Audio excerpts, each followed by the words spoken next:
Interesting thing that I learned, and that is a lot of people on TV didn't expect a war like this to happen in, let's say, certain neighborhoods. This is not a developing third world nation. This is Europe. These are prosperous middle-class people. These are not people trying to get away from areas in North Africa.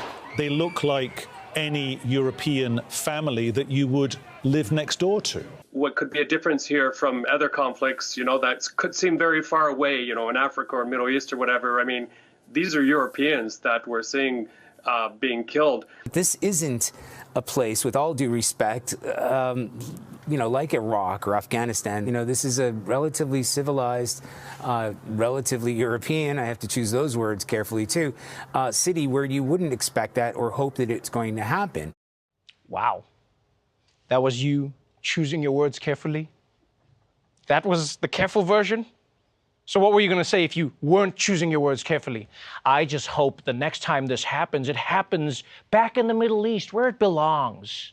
Like, here's the thing, people. Here's the thing. Beyond the racism, right? Like, let's forget the racism. Oh, how I wish we could forget about the racism.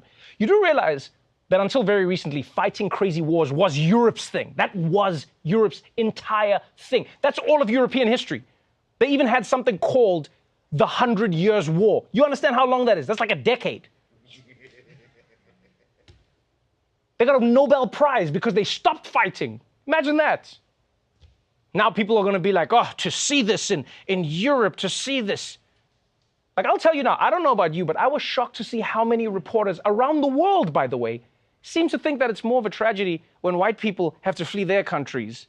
Because I guess what, the darkies were built for it? I mean, you see how they run in the Olympics, Peter. Clearly God has given them this talent for a reason. I totally agree. I mean, even if this wasn't a war, these people would probably be fleeing their homes for fun. It's just who they are. Back to you guys in the studio.